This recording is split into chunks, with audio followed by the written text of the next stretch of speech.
Eu estava terminando a ronda quando ouvi um grito cortando o silêncio da fazenda.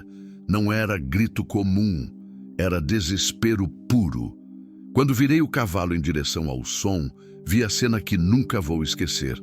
Uma mulher, coberta de terra, ajoelhada no chão, implorava por ajuda. Seus olhos estavam vermelhos de tanto chorar, as mãos tremiam. À frente dela, um bezerro branco, fraco demais para reagir, estava no chão. E uma jiboia gigante se enrolava em seu corpo, apertando devagar, como se o tempo tivesse decidido torturar. A cada movimento da cobra, o bezerro gemia mais fraco.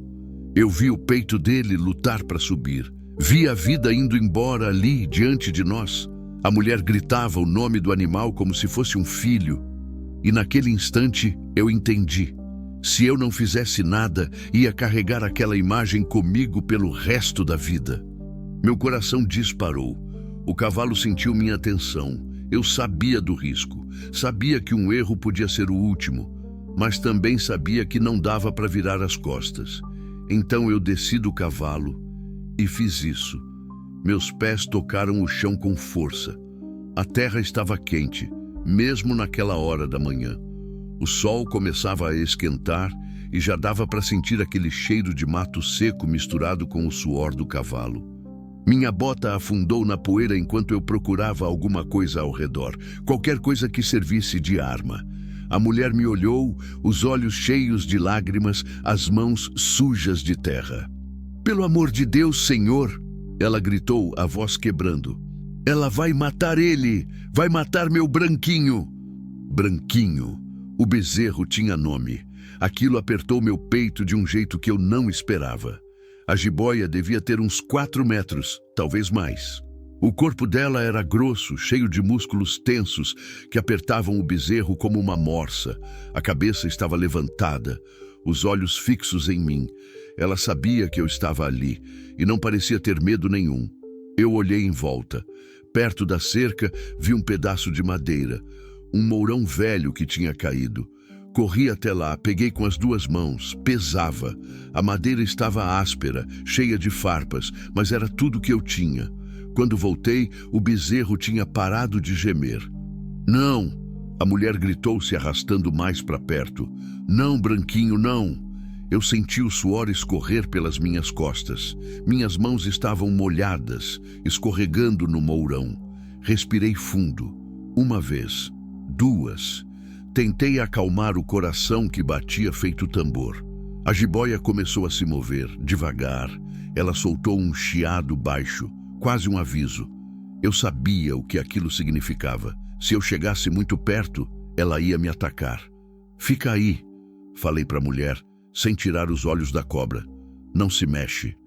Ela obedeceu, mas continuou chorando, as mãos tapando a boca para segurar os soluços. Dei um passo para frente. Depois outro. A jiboia ergueu a cabeça mais alto, a língua cortando o ar. Ela estava calculando. Eu também. Quando cheguei a uns 3 metros, ela se mexeu rápido. Não tentou me atacar. Pelo menos não ainda. Ela apertou mais o bezerro, como se quisesse terminar logo o serviço antes que eu atrapalhasse. O Branquinho deu um gemido fraco. Tão fraco que quase não saiu. Foi nessa hora que eu agi. Levantei o mourão e bati forte, no meio do corpo da cobra. O som foi seco, pesado. A jiboia soltou um chiado alto, furioso. Ela soltou parte do corpo do bezerro, virando a cabeça na minha direção. Os olhos dela brilhavam, raiva pura. "Vem, desgraça", eu disse entre dentes, segurando o mourão com mais força. "Vem para cima de mim." E ela veio. Rápida, muito mais rápida do que eu esperava. Ela se lançou para frente, a boca aberta, e eu desviei no último instante. Senti o vento do bote passar perto do meu rosto. Girei o corpo e bati de novo, dessa vez na cabeça dela. A jiboia caiu para trás, atordoada. Aproveitei, bati mais uma vez, e outra, e outra. Minhas mãos doíam, meus braços tremiam, o suor escorria no meu rosto, entrando nos meus olhos, ardendo. Mas eu não parei. A cobra começou a se soltar do bezerro, tentando escapar. Eu deixei. Quando ela largou o branquinho completamente, eu dei mais um golpe forte, bem na lateral do corpo dela. Dessa vez, a jiboia desistiu. Ela se arrastou rápido para o meio do mato, sumindo entre as moitas e o capim alto.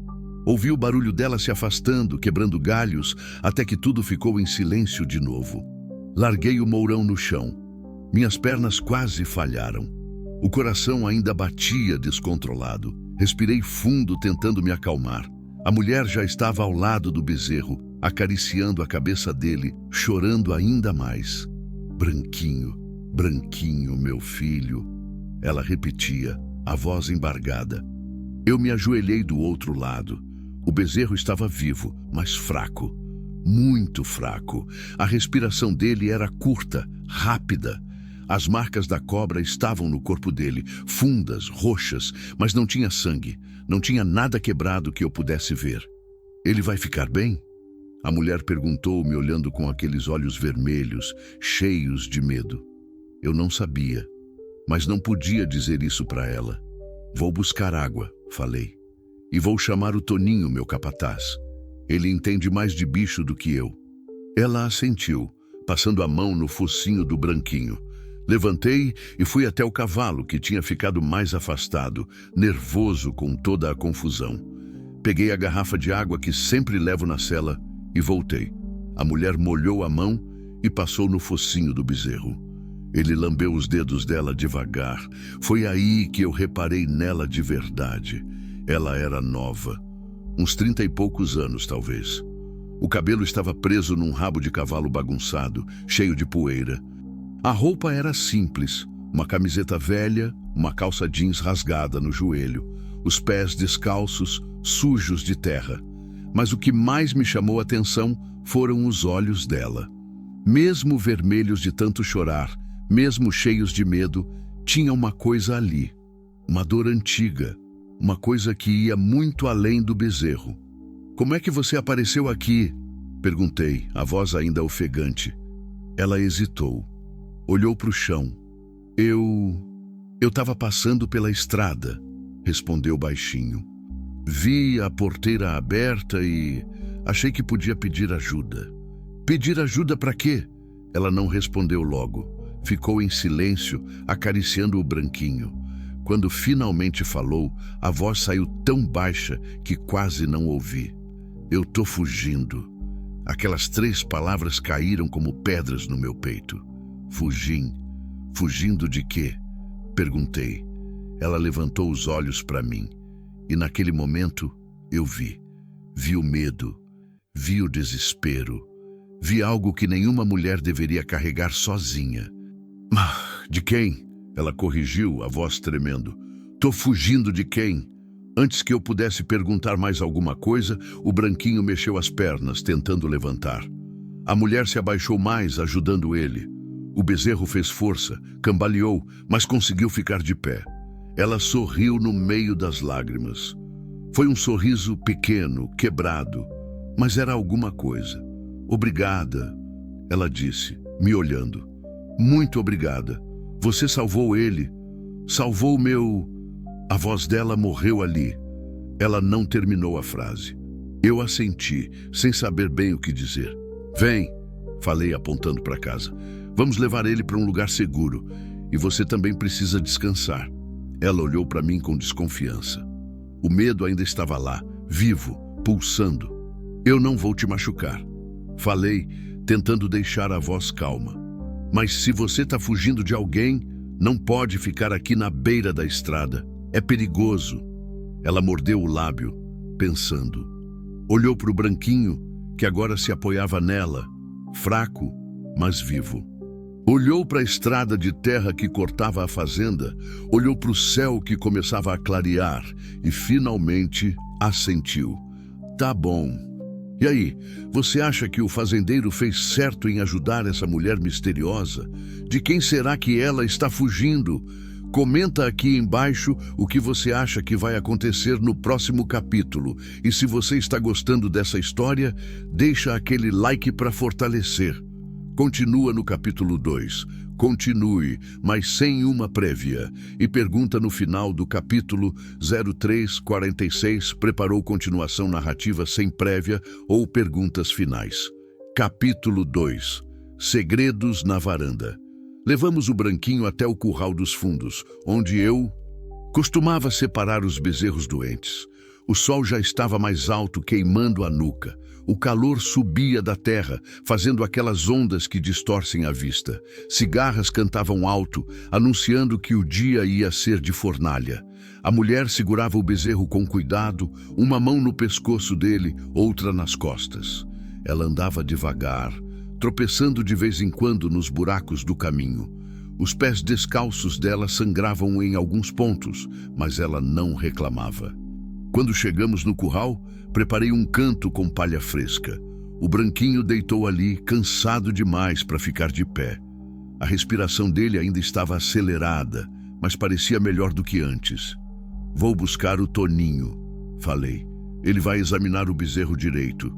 Ela apenas assentiu, sentada ao lado do animal, passando a mão na cabeça dele. Fui até a casa do capataz, do outro lado da fazenda. O Toninho já estava acordado, tomando café na varanda. Quando me viu chegar apressado, ele levantou. "Na que foi, patrão? Preciso que você dê uma olhada num bezerro", falei. Jiboia atacou ele. "Tá vivo, mas fraco."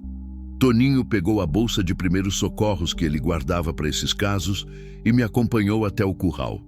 Quando viu a mulher ali, ele me lançou um olhar interrogativo, mas não disse nada. Ele examinou o Branquinho com cuidado. Passou a mão pelas marcas da cobra, verificou as costelas, ouviu o coração com o estetoscópio velho que usava para gado. "Não quebrou nada", ele disse depois de um tempo. "Mas está em choque. Precisa de água, comida leve e descanso. Muita sorte o senhor ter chegado a tempo." "Vai ficar bom?" a mulher perguntou, a voz carregada de esperança. "Vai", Toninho respondeu com um meio sorriso. "É novo, forte, 2, 3 dias e vai estar pulando por aí de novo." Vi o alívio tomar conta do rosto dela. As lágrimas voltaram, mas dessa vez eram diferentes. Não era desespero, era gratidão.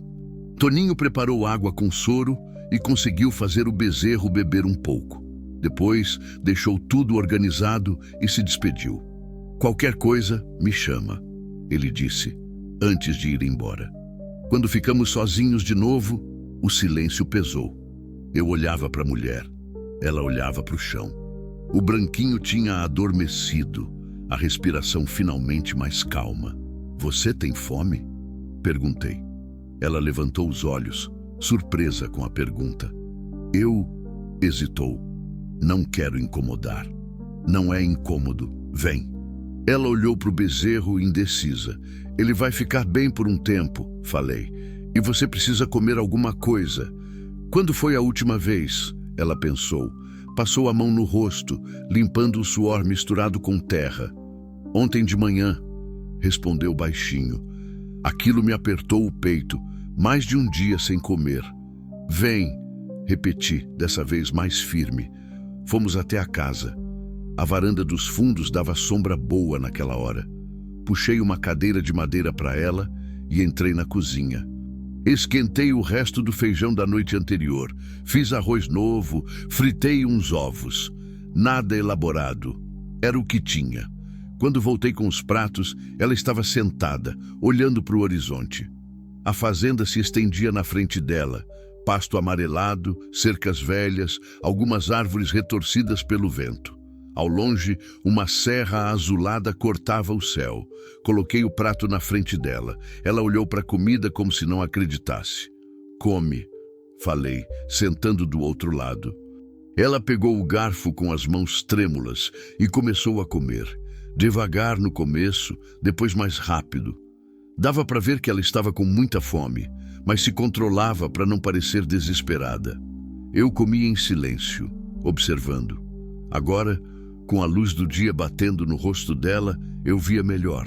Ela tinha um roxo fraco na maçã do rosto esquerdo, meio amarelado já, como se fosse de uns dias atrás. Outro roxo no braço, perto do pulso. Ela percebeu que eu estava olhando e puxou a manga da camiseta cobrindo a marca. Como você se chama? Perguntei. Ela parou de comer. Ficou olhando para o prato. Marina, respondeu depois de um tempo. Meu nome é Marina. Marina, repeti. Eu sou Álvaro. Essa fazenda é minha. Ela assentiu, mas não disse mais nada. E o bezerro? Perguntei. É seu? Marina balançou a cabeça. Não. Eu encontrei ele, na estrada. Estava sozinho, perdido. Acho que fugiu de algum lugar. Decidi trazer comigo porque... Ela pausou, a voz falhando. Porque eu também tô sozinha. Eu entendi o que ela não disse. Entendi a solidão que ia além de não ter ninguém por perto. Era a solidão de quem não tem para onde ir, de quem não tem ninguém para ligar, de quem tá correndo e não pode parar. De quem você tá fugindo, Marina? Ela engoliu em seco. As mãos apertaram o garfo com força. Do meu marido, respondeu tão baixo que quase foi um sussurro. A palavra marido saiu da boca dela com nojo, com medo, com dor. Eu não disse nada, só esperei. Ele... Marina começou, mas parou. Respirou fundo, como se precisasse de coragem para continuar. Ele me batia, muito, por qualquer coisa, por nada, porque a comida estava salgada demais, porque eu demorei no mercado, porque eu olhei para outro homem na rua, mesmo quando eu não olhei. As palavras saíam quebradas, intercaladas por pausas longas. Aguentei 5 anos. 5 anos achando que ia melhorar, que ele ia mudar, mas só piorou. Ela olhou para mim, os olhos vermelhos de novo. Semana passada ele me trancou no quarto por 2 dias, sem comida, sem água. Disse que era para eu aprender a não responder. Senti a raiva subir no meu peito, raiva daquele homem que eu nem conhecia. Raiva de saber que tinha gente capaz de fazer isso. Consegui fugir quando ele saiu para trabalhar. Marina continuou. Peguei só a roupa do corpo e saí andando. Não peguei dinheiro, documento, nada, só saí. Andei a noite toda. De madrugada encontrei o Branquinho na estrada. E desde então a gente tá junto. Ela limpou as lágrimas com as costas da mão. Você acha que ele tá te procurando? Perguntei. Marina assentiu. Tenho certeza, ele não vai deixar barato. Ele sempre disse que se eu tentasse sair de perto dele, ele me achava. E que quando achasse... Ela não terminou. O silêncio voltou a pesar.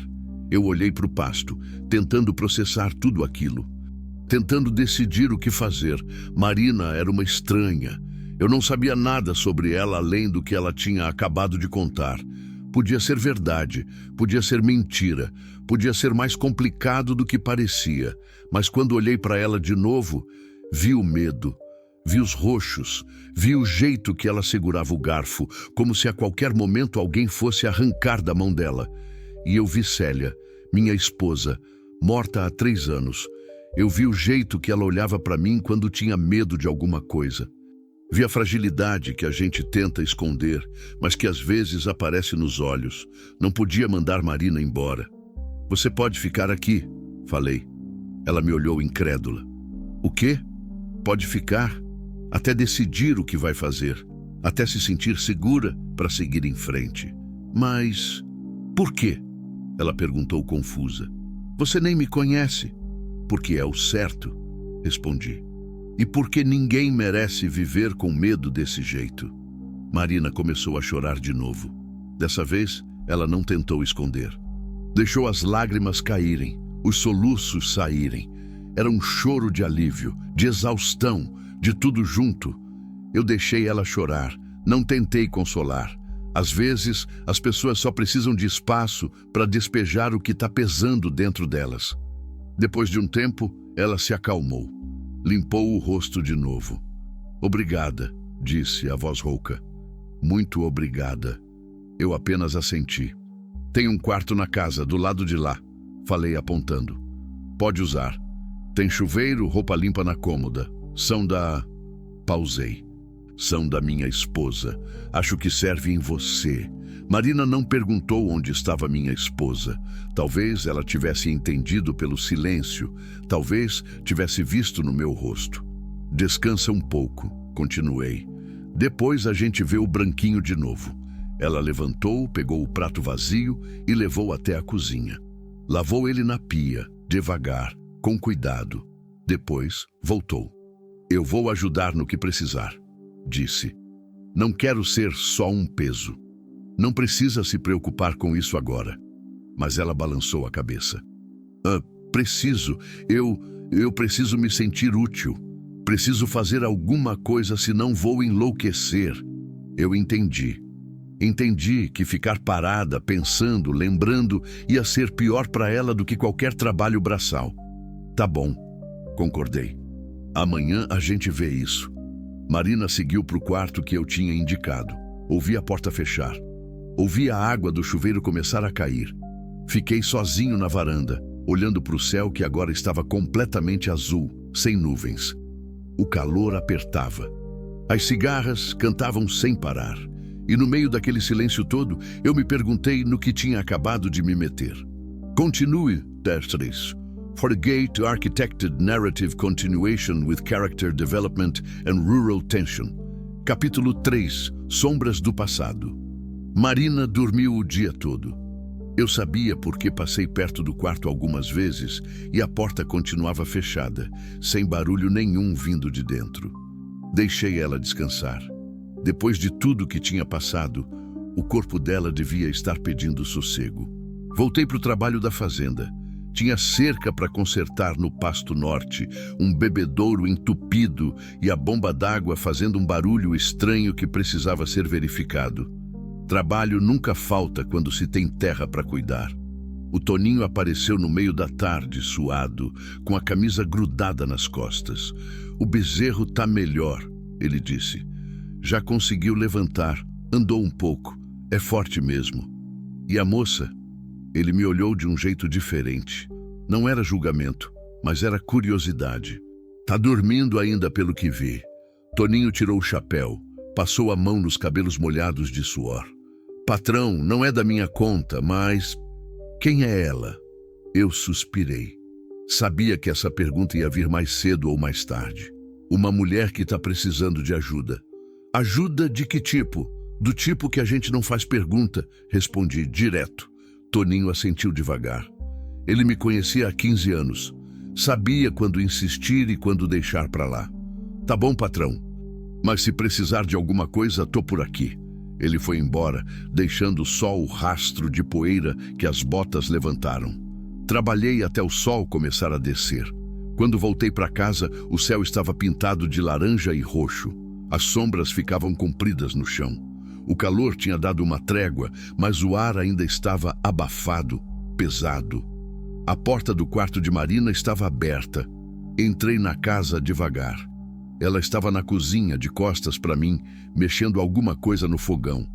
Tinha vestido uma das camisas velhas de Célia, uma blusa azul clara que eu não via há anos, e uma calça jeans que devia estar guardada no fundo da gaveta. O cabelo dela estava molhado ainda, preso num coque frouxo. "Espero que não se importe", ela disse sem virar. "Fiz comida. O cheiro que vinha da panela era bom. Alho, cebola, tempero verde." "Não me importo", respondi. Marina virou, e pela primeira vez eu vi ela sem a camada de terra e desespero. O rosto dela era delicado, cansado, mas tinha uma beleza simples ali. Os olhos ainda estavam inchados, mas não tinham mais aquele medo selvagem de antes. "Não tinha muita coisa na geladeira", ela disse, "mas achei feijão, arroz, uns ovos. Fiz uma farofa também. Tá de bom tamanho." Ela serviu 2 pratos e colocou na mesa. A gente sentou, um de frente para o outro. Comi devagar, percebendo que Marina tinha mão boa para a cozinha. O tempero estava certo, equilibrado. "Tá bom", falei. Ela deu um meio sorriso. "Minha mãe me ensinou. Ela dizia que comida feita com cuidado alimenta mais que o corpo." "Sua mãe ainda tá viva?" O sorriso sumiu.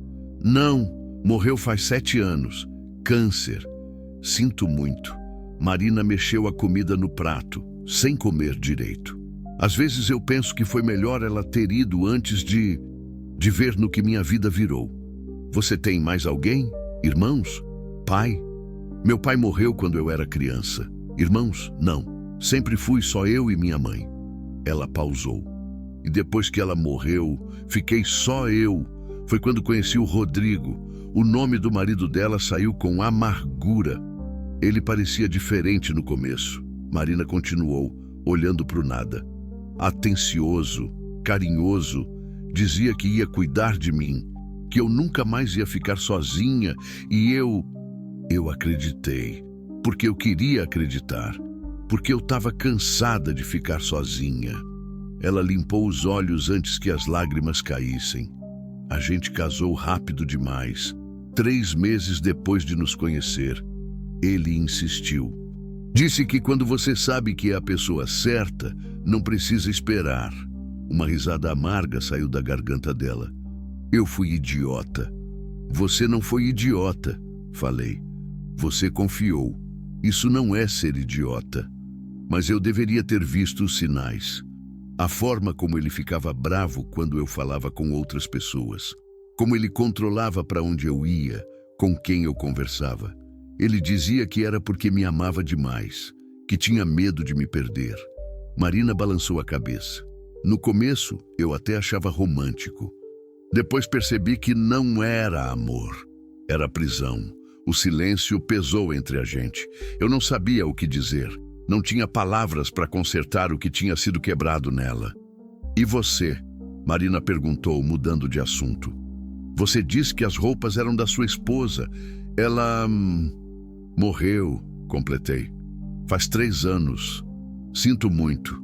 Eu apenas assenti. Não gostava de falar sobre Célia. Doía demais ainda. Como foi? Marina perguntou baixinho. Se não se importar de falar. Fiquei em silêncio por um tempo, decidindo se queria ou não abrir aquela ferida. Mas tinha alguma coisa no jeito que Marina perguntou, sem curiosidade mórbida, só com empatia genuína, que me fez querer responder. Acidente de carro, falei. Ela estava voltando da cidade. Choveu muito aquele dia. A estrada ficou escorregadia. Ela perdeu o controle na curva perto do rio. Bateu numa árvore. Marina colocou a mão na boca. Meu Deus! Morreu na hora. Foi o que o médico disse. Não sofreu. Mas eu sofri. Ainda sofria. Todo santo dia. A gente estava junto há 22 anos, continuei. Nos conhecemos novos. Ela tinha 18, eu tinha 20. Se casamos 2 anos depois. Nunca tivemos filhos. Ela não podia. Mas a gente era feliz assim mesmo. A fazenda, os bichos, um ao lado do outro, era o suficiente. Olhei para as minhas mãos, calejadas, ásperas. Depois que ela morreu, a casa ficou grande demais, silenciosa demais. Tem dias que eu acordo e esqueço por 1 segundo. Acho que ela está na cozinha fazendo café. Aí a realidade bate. Marina não disse nada, só ficou me olhando com aqueles olhos cheios de compreensão. Por isso você me deixou ficar, ela disse, mais uma afirmação do que uma pergunta. Não, respondi. Deixei você ficar porque é o certo, porque ninguém merece viver do jeito que você estava vivendo. Mas talvez ela tivesse razão também. Talvez eu tivesse deixado ela ficar porque a casa estava silenciosa demais. Porque fazia tempo que eu não cozinhava para 2 pessoas, porque tinha algo de humano em ter alguém ali. Terminamos de comer em silêncio. Marina lavou a louça sem que eu pedisse. Eu sequei e guardei. Era uma rotina estranha, doméstica, quase confortável. Quando terminamos, fomos ver o branquinho. A noite tinha caído completa. As estrelas brilhavam fortes no céu, sem a poluição da cidade para ofuscar. A lua estava quase cheia, dando uma luz prateada em tudo. O bezerro estava de pé, comendo um pouco de capim que o Toninho tinha deixado. Quando viu Marina, ele soltou um mugido baixo. Branquinho!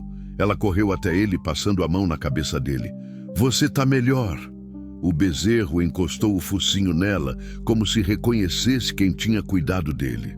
Marina riu, uma risada genuína, leve, que transformou o rosto dela completamente.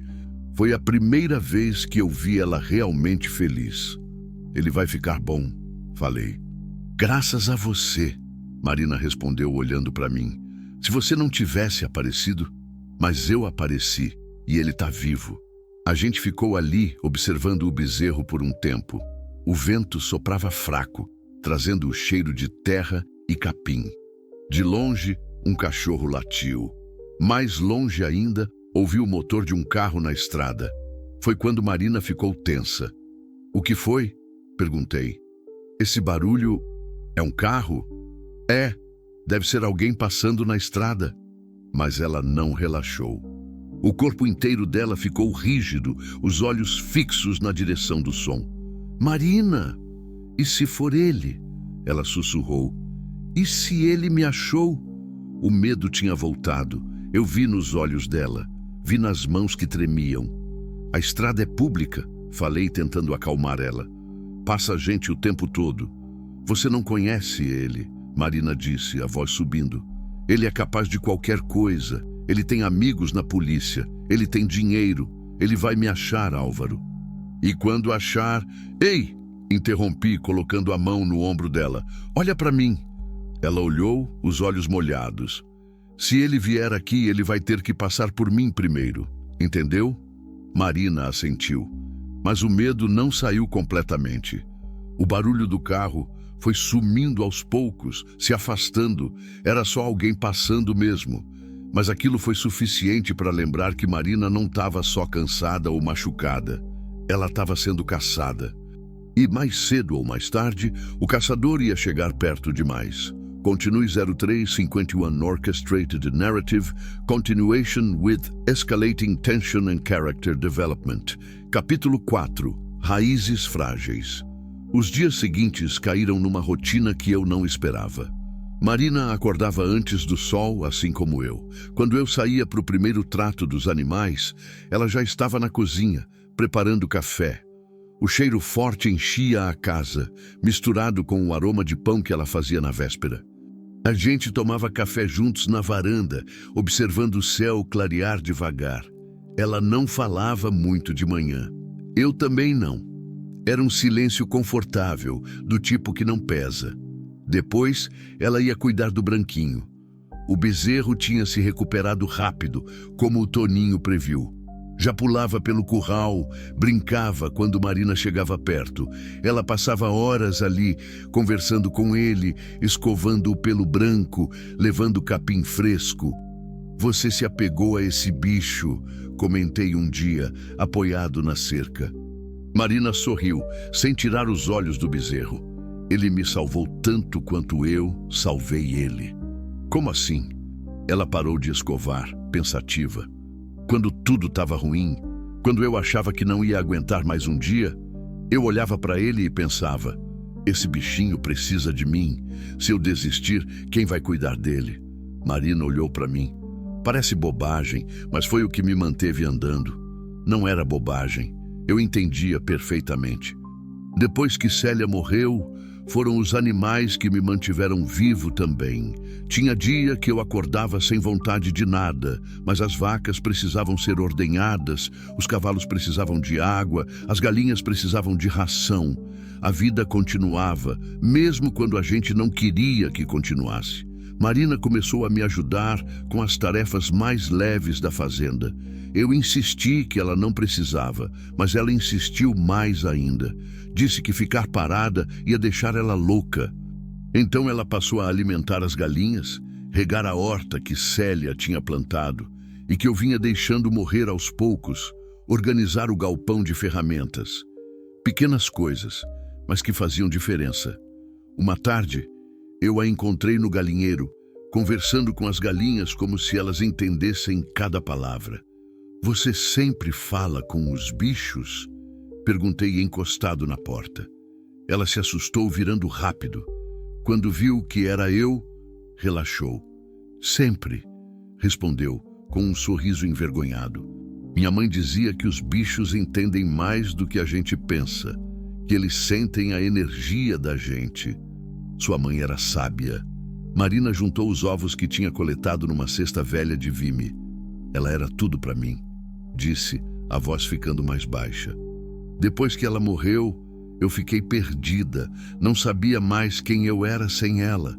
Foi aí que o Rodrigo apareceu, e eu me agarrei nele como se ele pudesse preencher aquele vazio. Mas ele não podia. Ninguém pode, Marina concordou. Aprendi isso do jeito mais difícil.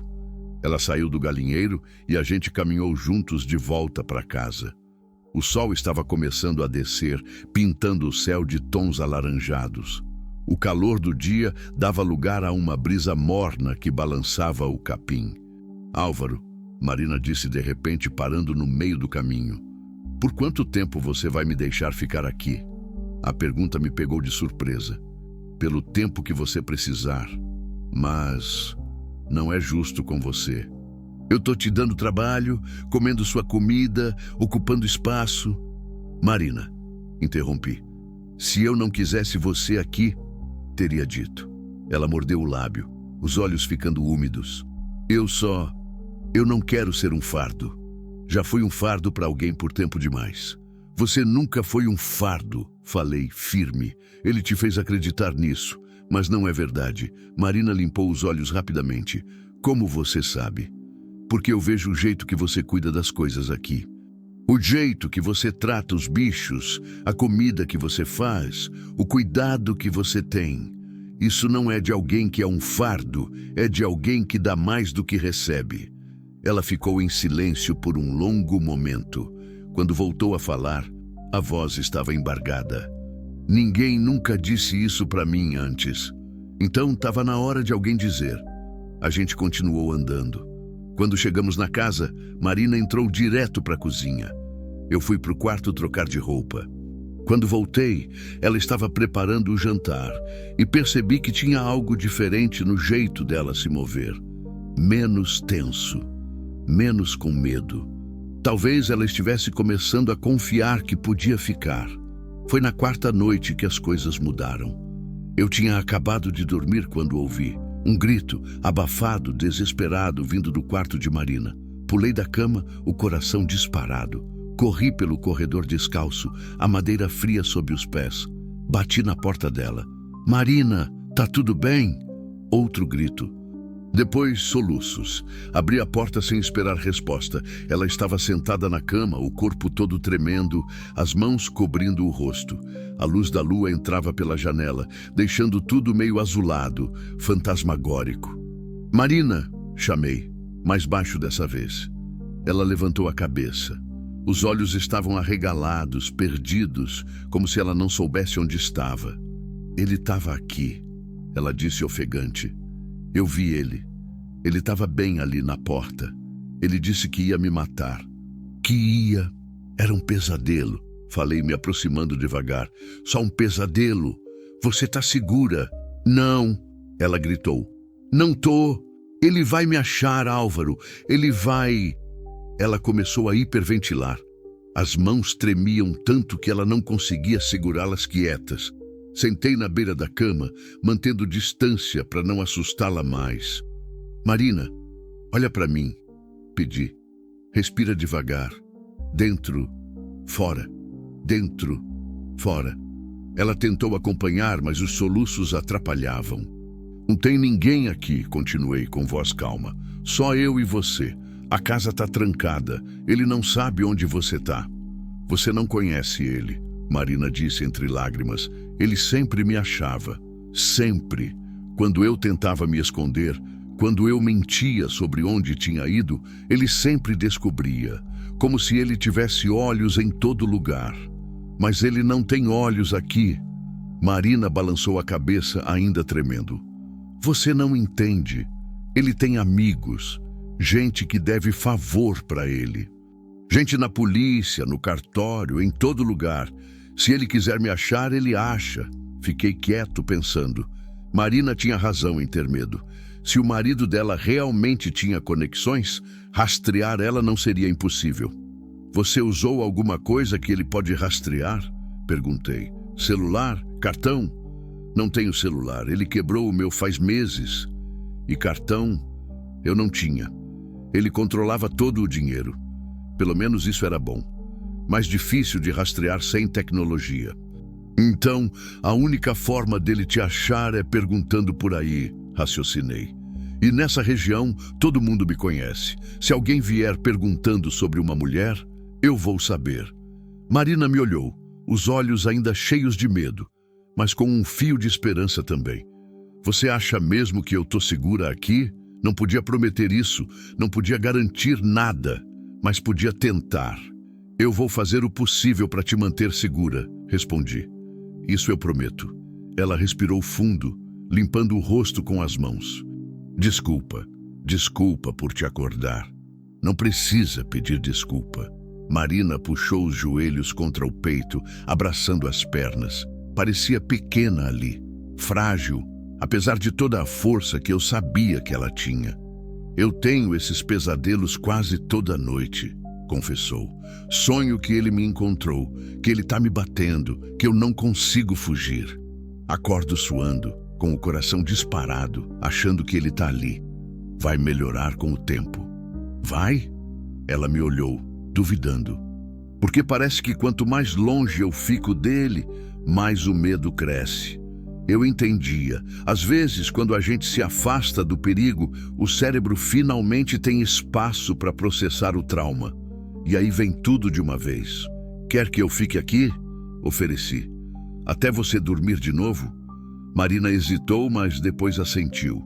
Peguei a cadeira velha que ficava no canto do quarto e sentei perto da janela.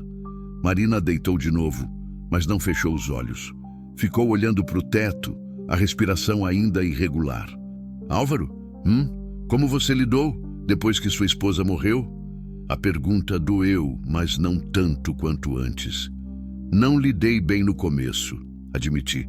Passei meses esperando ela voltar. Deixei tudo como estava. A escova de cabelo dela ainda está na penteadeira.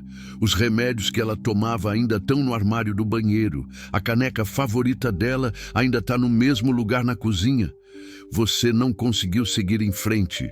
Não queria seguir em frente, corrigi. Seguir em frente parecia trair ela.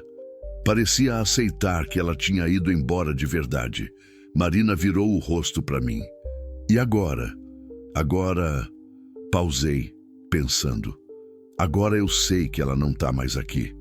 Mas também sei que ela não ia querer que eu ficasse preso no passado. Que ela ia querer que eu vivesse.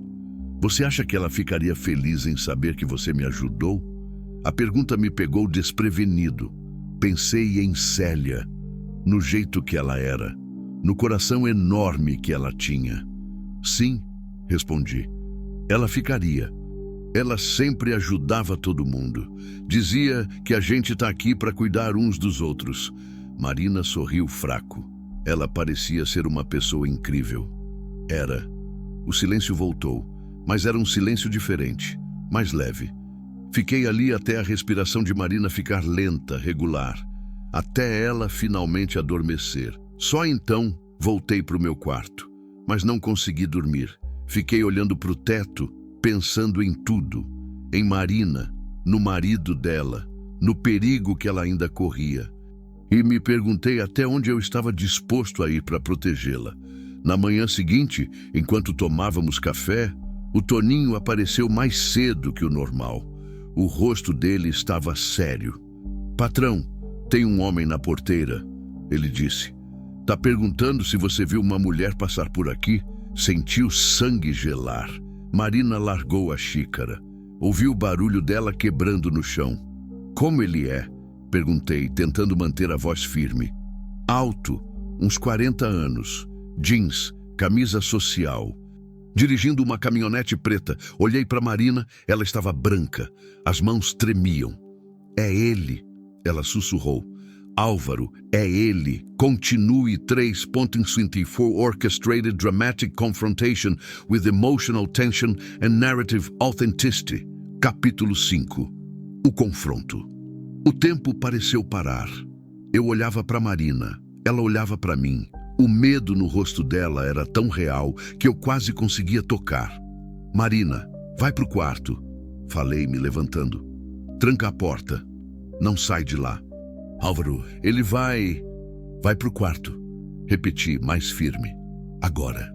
Ela hesitou, mas obedeceu. Ouvi os passos dela apressados no corredor, a porta se fechando, a chave girando na fechadura. Respirei fundo. Olhei para o Toninho. Ele ainda tá lá? Tá. Disse que não vai sair até conseguir a informação que quer. Vou falar com ele. Toninho franziu a testa. Patrão, eu não gostei da cara desse sujeito. Tem algo errado nele. Por isso eu vou, respondi. Você fica aqui.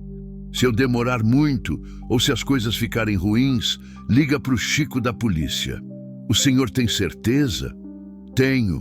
Peguei o chapéu pendurado no prego perto da porta e saí. O sol da manhã já estava forte, queimando. Andei pelo caminho de terra que levava até a porteira principal. Meu coração batia rápido, mas eu mantinha o passo firme. Quando cheguei perto, vi a caminhonete preta parada do lado de fora. Vidros escuros, para-choque cromado, impecável.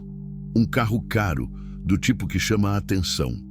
Do lado dela, encostado no capô, estava o homem. Alto, como o Toninho tinha dito. Ombros largos, braços cruzados. Usava uma camisa social branca, jeans escuro, botas de couro caras.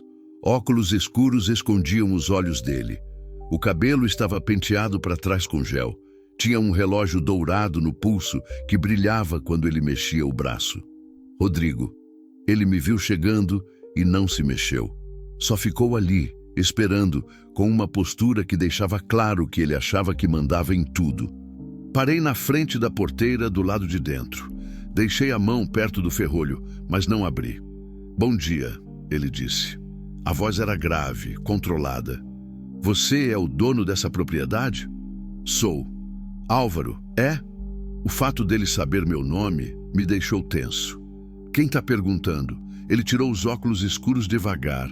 Os olhos eram claros, quase transparentes, frios, calculistas. Rodrigo Almeida se apresentou com um sorriso que não chegava nos olhos. Prazer. Eu não respondi, só fiquei olhando. Eu estou procurando minha esposa, ele continuou, colocando os óculos no bolso da camisa. Marina, ela fugiu de casa faz uma semana. Estou muito preocupado com ela. A forma como ele disse preocupado não combinava com a frieza no rosto dele. E o que te faz pensar que ela está aqui? Rodrigo deu de ombros. Não penso nada específico. Estou passando de fazenda em fazenda, de casa em casa, perguntando. Ela não tem para onde ir, não conhece ninguém por aqui. Mas eu sei que ela passou por essa região. Como sabe? Tenho meus contatos, ele respondeu com aquele mesmo sorriso frio. Um caminhoneiro disse que viu uma mulher andando sozinha na beira da estrada, uns quilômetros daqui. Descrição batia com a dela. Ele deu um passo mais perto da porteira. Então eu vou perguntar de novo com educação. Você viu minha esposa? Olhei para ele. Estudei o rosto dele, a postura, o jeito que ele falava. Tudo nele gritava controle, poder, violência contida. Não vi. Menti. Rodrigo ficou quieto por um momento. Depois, soltou uma risada baixa, sem humor. Sabe, eu acho engraçado quando as pessoas mentem para mim. Eu sempre descubro a verdade no final. Não tô mentindo. Tá sim, ele disse, a voz ficando mais dura. E eu não gosto de ser enganado. Ele colocou a mão no ferrolho da porteira, do lado de fora. Eu coloquei a minha em cima da dele. Essa propriedade é particular, falei. Você não foi convidado a entrar. Rodrigo olhou para minha mão sobre a dele. Depois olhou para mim. Os olhos dele não mostravam nada, nem raiva, nem medo, nada. Tire a mão, ele disse devagar. Saia da minha propriedade. A gente ficou assim, olho no olho, mão na mão sobre o ferrolho. O silêncio era pesado, tenso. Eu senti o suor escorrendo nas minhas costas. Finalmente, Rodrigo recuou, tirou a mão, deu 2 passos para trás. Tá bem, ele disse, levantando as mãos num gesto falso de paz. Tá bem, não quero problemas. Ele voltou para a caminhonete, abriu a porta. Mas antes de entrar, parou. Só para você saber, ele falou, virando para mim. Minha esposa tá doente, da cabeça. Ela tem crises, delírios, inventa histórias. Se você a viu e acreditou em alguma coisa que ela disse, está sendo enganado. Não vi sua esposa, repeti. Rodrigo sorriu de novo, aquele sorriso gelado que não combinava com os olhos. Claro que não, ele disse, subindo na caminhonete. Mas se por acaso você vir, me liga. Ele pegou um cartão do bolso e jogou para mim. O cartão caiu na poeira do meu lado da cerca. Não me abaixei para pegar. Eu pago bem por informação, Rodrigo continuou. E pago muito bem por quem me ajuda a encontrar o que é meu. Ele ligou a caminhonete. O motor rugiu, potente. Antes de ir embora, ele abaixou o vidro. Ah, e Álvaro? Ele disse. Tome cuidado, essa região é perigosa. Muita coisa ruim pode acontecer com quem se mete onde não é chamado. Não era um conselho, era uma ameaça. A caminhonete arrancou, levantando poeira. Eu fiquei ali, parado, vendo ela se afastar pela estrada. Só quando o barulho do motor sumiu completamente é que me mexi. Peguei o cartão do chão. Rodrigo Almeida, empresário, transporte e logística. Tinha um telefone embaixo. Amassei o cartão e guardei no bolso. Quando voltei para casa, Marina estava na sala. Ela tinha desobedecido. Não tinha ficado no quarto. Devia ter ouvido tudo pela janela. O rosto dela estava molhado de lágrimas. Ele sabe que eu estou aqui, ela disse, a voz tremendo. Ele sabe, Álvaro. Ele suspeita. Não é a mesma coisa. Você não entendeu a ameaça? Marina quase gritou. Ele vai voltar. Ele sempre volta. Ela começou a andar de um lado para o outro, as mãos nos cabelos. Eu preciso ir embora. Preciso sair daqui antes que ele faça alguma coisa com você. Antes que... Marina, para, interrompi. Não, você não entende. Ele é capaz de tudo. Ele já mandou bater em gente que devia dinheiro para ele. Já ameaçou matar gente. Ele tem contatos com... Marina! Falei mais alto. Para! Ela parou, ofegante, chorando. Aproximei dela devagar. Escuta, falei, mais calmo. Eu sabia que isso podia acontecer quando deixei você ficar. Sabia que tinha risco, mas ainda assim deixei. E não me arrependo. Mas... Você tem duas opções, continuei. Pode fugir de novo, continuar correndo, sem destino, sem ajuda. Ou pode ficar aqui, deixar eu te ajudar e a gente enfrenta isso junto. Marina me olhou com aqueles olhos cheios de lágrimas e medo. Por que você está fazendo isso? Por que se arrisca por mim? A pergunta ecoou na sala. Por que mesmo? Podia dizer que era só fazer o certo. Podia dizer que era empatia. Que era porque ninguém merece viver com medo. Mas tinha algo mais, algo que eu não queria admitir.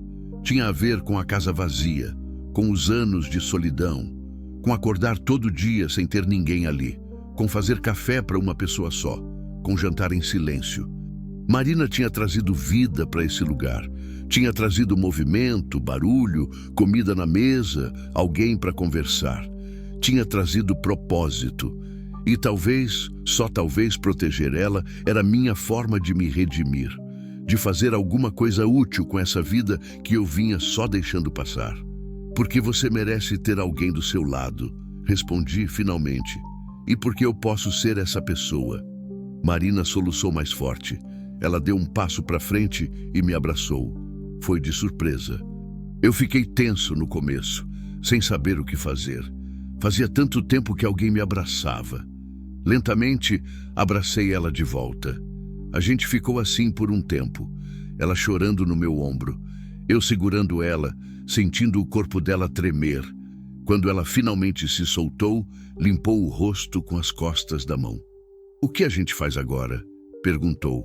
Pensei. Rodrigo não ia desistir fácil. Ele ia voltar, com certeza. E da próxima vez, talvez não viesse sozinho. Primeiro, a gente se prepara, falei.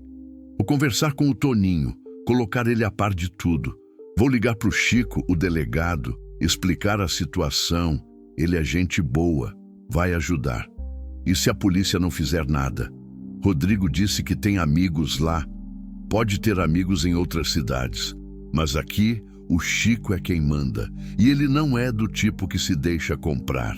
Marina assentiu, mas ainda parecia assustada. E segundo, continuei, você não sai de perto da casa. Não vai para o pasto sozinha, não vai para a estrada, não vai para lugar nenhum sem mim ou o Toninho por perto. Entendeu? Entendi. E se você ver a caminhonete dele de novo, se esconde. No quarto, no galpão, no celeiro, qualquer lugar. E grita, eu vou ouvir. Ela concordou de novo. Peguei o telefone velho que ficava na mesa da sala e liguei para o Chico. Toquei 3 vezes antes dele atender. Alô? Chico, é o Álvaro. E aí, velho? Tudo certo? Não tá não? Preciso falar contigo. Pode vir aqui na fazenda? A voz dele ficou séria. Aconteceu alguma coisa? Aconteceu, mas eu explico melhor pessoalmente. Tô indo. Desliguei. Marina tinha sentado no sofá, abraçando os próprios joelhos. Parecia tão pequena, tão frágil. Vai dar certo, falei, mais para mim do que para ela. Mas no fundo, eu não tinha certeza. Rodrigo tinha dinheiro, tinha poder, tinha contatos. Eu só tinha uma fazenda velha, um capataz fiel e uma promessa que tinha feito. Mas às vezes, isso tem que ser suficiente. Continue 03, Tone 57 Orchestrated Narrative Continuation with Escalating Tension and Character Development. Capítulo 6. Linhas de defesa. O delegado Chico chegou 1 hora depois. Ouvi a viatura subindo pela estrada de terra antes de ver ela aparecer. Era uma Hilux branca da polícia, velha, com um emblema meio desbotado na lateral. Chico desceu do carro com aquele jeito tranquilo dele. Era um homem baixo, atarracado, de uns 50 e poucos anos. Barriga saliente, bigode grisalho, olhos pequenos mas atentos. Conhecia ele desde que se mudou para a região, uns 10 anos atrás. Era gente boa, do tipo que cumpria a palavra. Álvaro, ele cumprimentou, tirando o boné. Que história é essa? Vem, senta, pedi, apontando para a varanda. Marina tinha voltado para o quarto quando viu a viatura chegando. Eu tinha pedido para ela ficar lá até eu chamar. Não queria assustá-la mais do que ela já estava. Chico sentou numa das cadeiras, ajeitando o cinto que tinha a arma presa. Ele sempre usava farda, mesmo nos dias de folga. Dizia que nunca se sabia quando ia precisar. Café? Ofereci.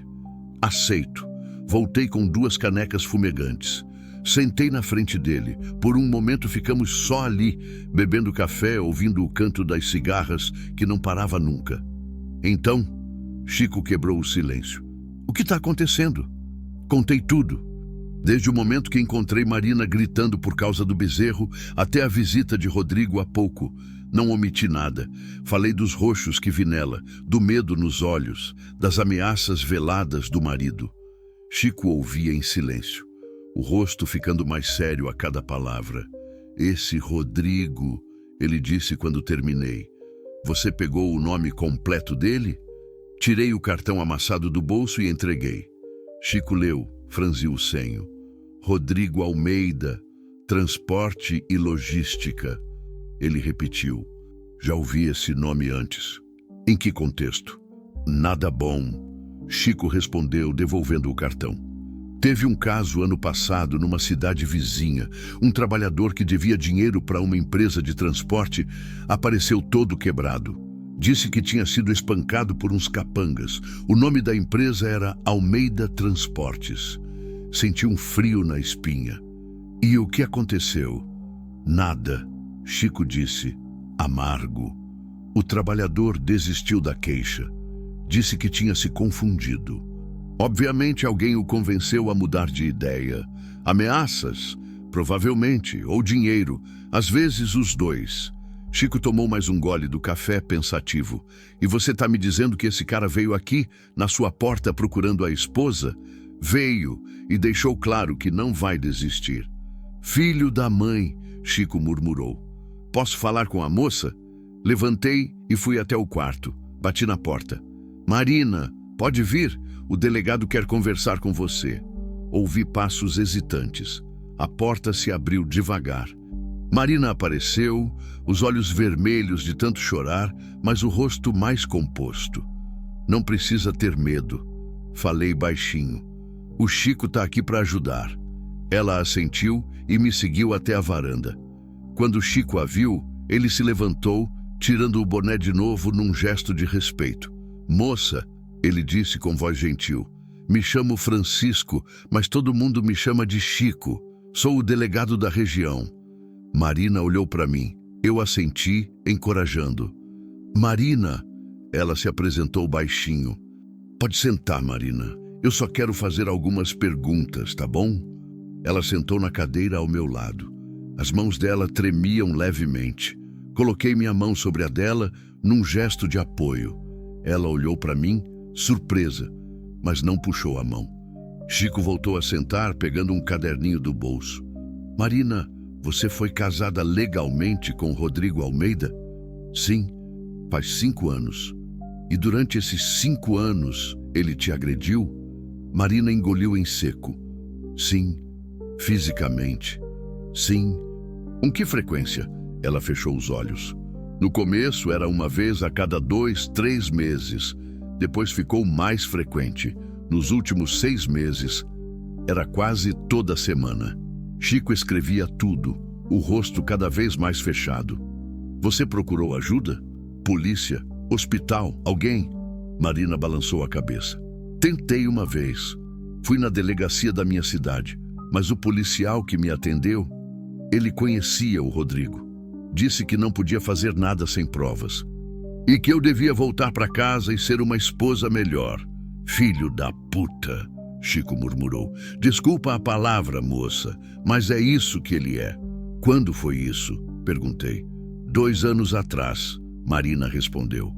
Quando voltei para casa, o Rodrigo já sabia. Não sei como, mas ele sabia. Me trancou no quarto por 1 semana. Disse que se eu tentasse de novo, seria pior. Chico anotou mais alguma coisa. Você tem alguma prova? Fotos das marcas, mensagens, alguma coisa? Não. Ele quebrou meu celular. E nunca deixava eu ir no médico quando ele me machucava. Dizia que ia curar sozinho. E testemunhas? Alguém que viu? Marina pensou. Os vizinhos deviam ouvir. As paredes eram finas, mas ninguém nunca fez nada. Ninguém nunca perguntou. O silêncio caiu pesado. Eu sentia a raiva crescendo dentro de mim. Raiva de Rodrigo, raiva da polícia corrupta, raiva dos vizinhos omissos. Tá bom, Marina, Chico disse guardando o caderninho. Vou ser honesto com vocês. Legalmente é complicado.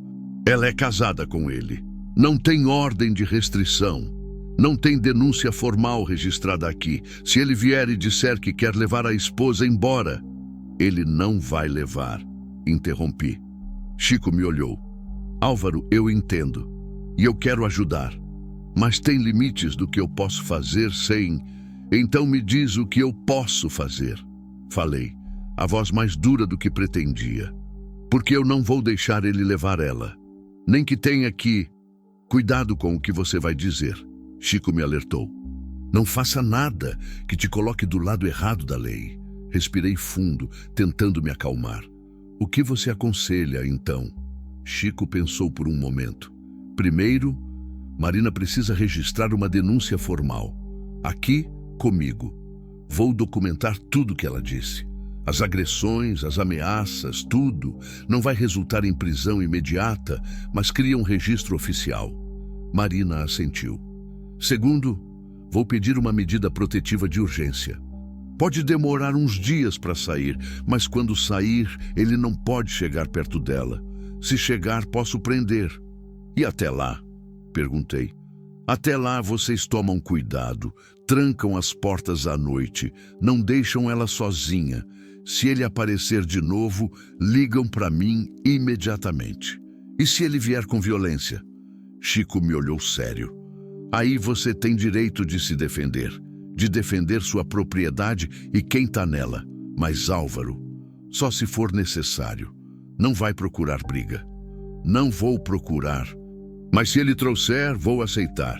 Marina apertou minha mão. Álvaro, não quero que você se machuque por minha causa.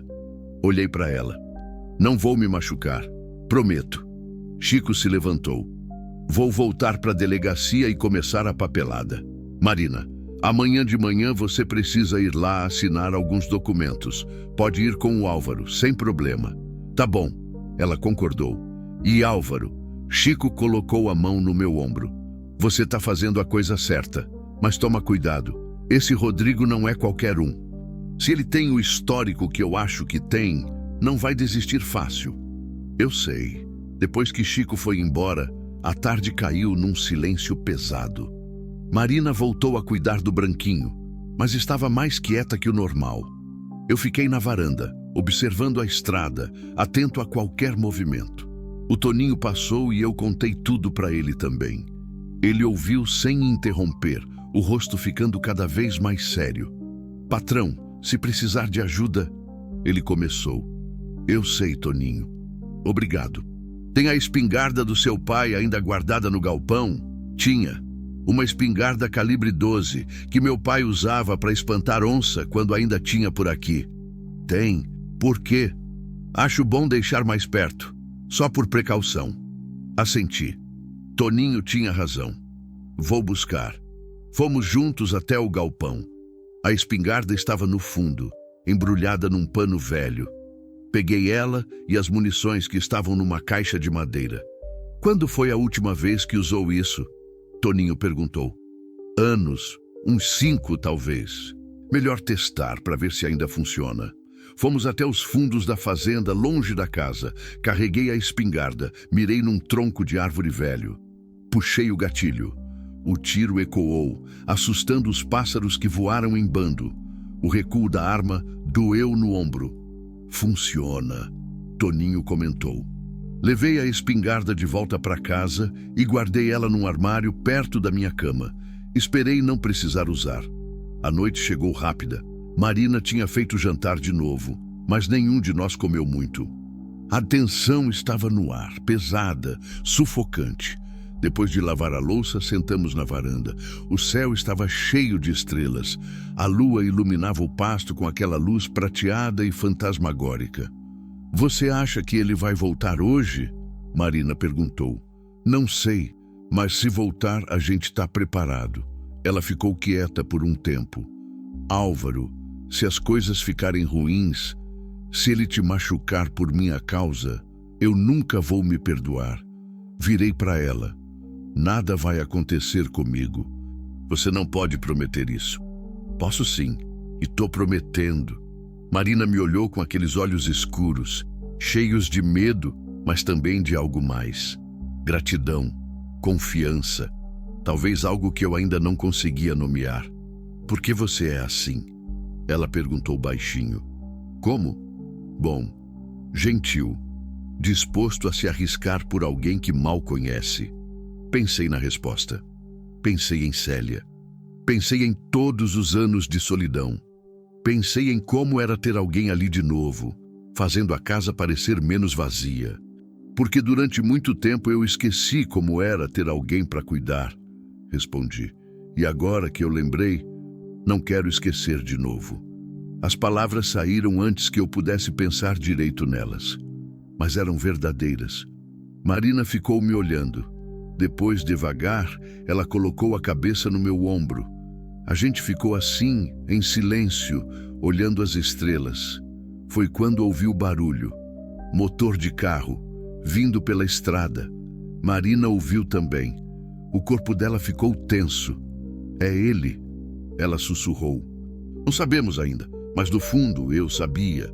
O barulho foi ficando mais alto, mais perto, até que vi os faróis cortando a escuridão. Uma caminhonete preta. Marina se levantou, o pânico tomando conta. Vai pro quarto, falei, me levantando também. Tranca a porta, não sai de lá. Álvaro, vai! Ela correu para dentro. Ouvi a porta do quarto bater, a chave girar. Fui até o armário, peguei a espingarda, carreguei ela. As mãos tremiam, mas não de medo. Era adrenalina.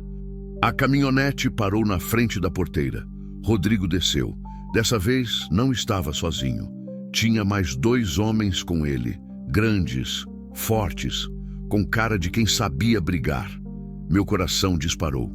Rodrigo caminhou até a porteira, as mãos nos bolsos, aquele mesmo sorriso frio no rosto.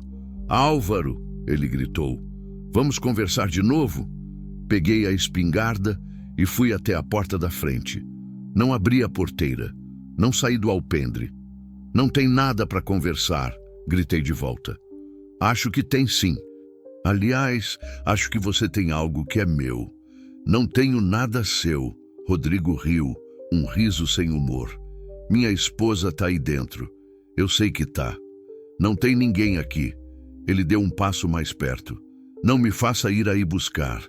Levantei a espingarda, apontando na direção dele. "Se você passar dessa porteira, eu atiro." Os dois capangas deram um passo à frente, mas Rodrigo levantou a mão, parando eles. "Calma, calma", ele disse com aquele tom falso de paz. "Não precisa disso. Só quero minha esposa de volta. Ela tá doente, lembra? Precisa de ajuda, precisa de remédios. Ela não tá doente e não vai voltar para você." O sorriso sumiu do rosto de Rodrigo. "Você não sabe com quem tá mexendo", ele disse, a voz baixa, perigosa. "Eu tenho amigos, tenho dinheiro, tenho poder. Posso fazer sua vida virar um inferno. Pode tentar." A gente ficou assim, olho no olho, a espingarda apontada, a tensão cortando o ar. Finalmente, Rodrigo recuou. "Tá bom", ele disse. "Tá bom. Você quer fazer desse jeito, a gente faz desse jeito." Ele virou para os capangas. "Vamos!" Eles voltaram para a caminhonete. Mas antes de entrar, Rodrigo olhou para mim uma última vez. "Isso não acabou", ele disse, e foi embora. Só quando o barulho do motor sumiu completamente é que abaixei a espingarda. Minhas pernas tremiam. Meu coração batia tão forte que doía. Voltei para casa. Bati na porta do quarto. "Marina, sou eu!" Ele foi embora. A porta se abriu. Marina estava branca, tremendo. Ela se jogou nos meus braços, chorando. "Ele vai voltar", ela soluçou. "Ele vai voltar e vai... Eu não vou deixar", prometi, segurando ela com força. "Eu não vou deixar ele te levar." Mas enquanto segurava ela, olhando pela janela para a escuridão lá fora, uma coisa ficou clara na minha cabeça. Rodrigo não ia desistir, e da próxima vez que viesse, não ia ser só para conversar. Continue 04.0 Assume Orchestrated Narrative Escalation with Emotional Depth and Character Development. Capítulo 7. A noite mais longa.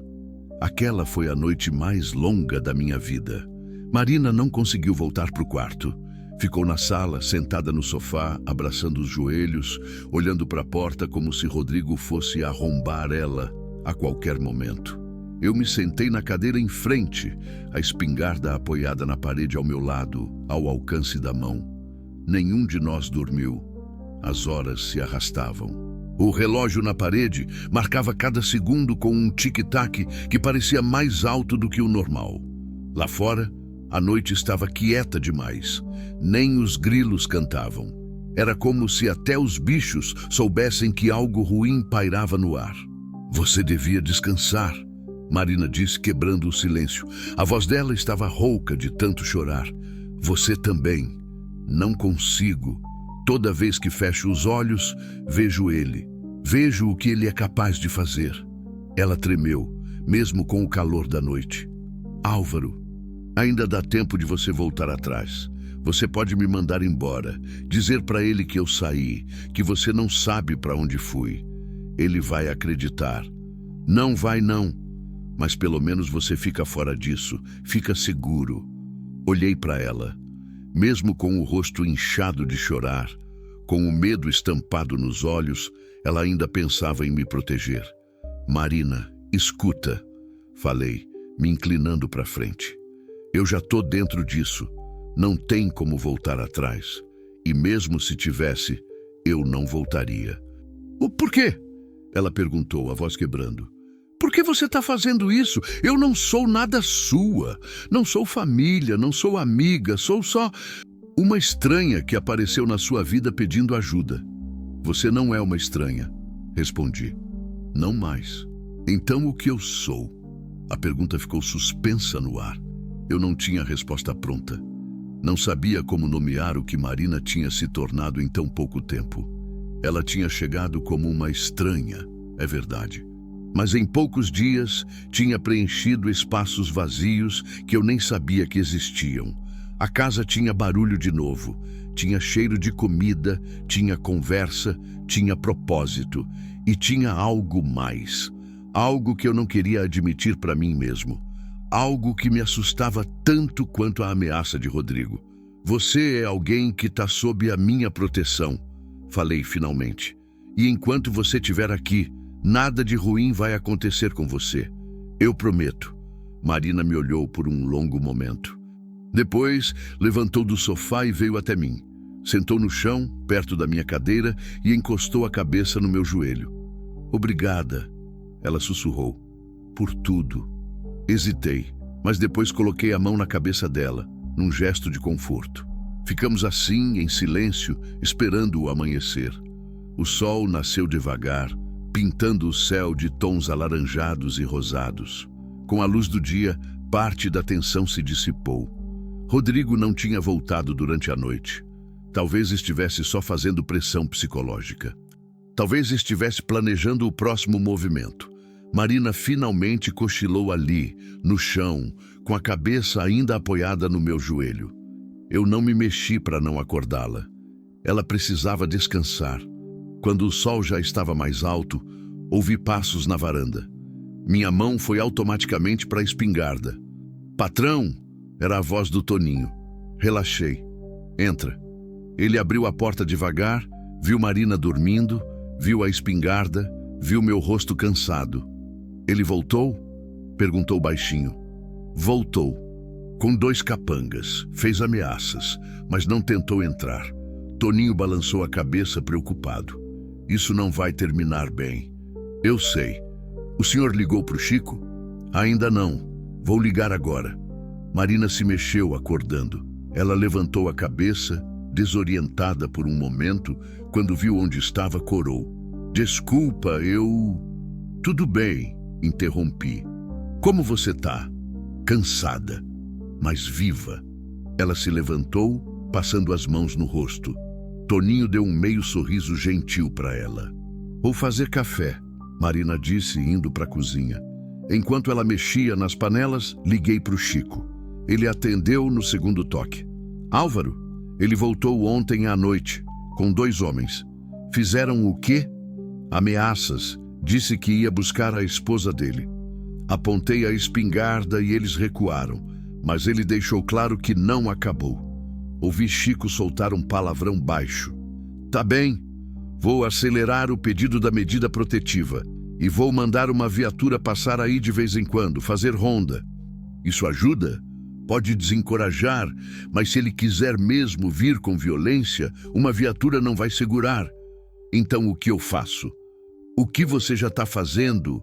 Fica atento, protege a moça, e se ele tentar algo, você tem direito de defender sua propriedade e quem está nela. Mas Álvaro, só atira se for realmente necessário. Entendeu? Entendi. Desliguei. Marina apareceu com café e pão. A gente comeu em silêncio. Toninho ficou mais um pouco, conversando sobre o trabalho da fazenda, tentando trazer normalidade para a situação. Mas todos sabíamos que nada era normal. Depois que ele foi embora, Marina e eu ficamos na varanda. O dia estava quente, o céu limpo. Parecia errado que o mundo continuasse tão bonito enquanto a gente vivia com tanto medo. Eu preciso te contar uma coisa, Marina disse de repente. Olhei para ela. O quê? Ela hesitou, mordendo o lábio. Eu tô grávida. As palavras caíram como uma bomba. O quê? Tô grávida. Descobri 2 semanas antes de fugir. Senti o ar faltar.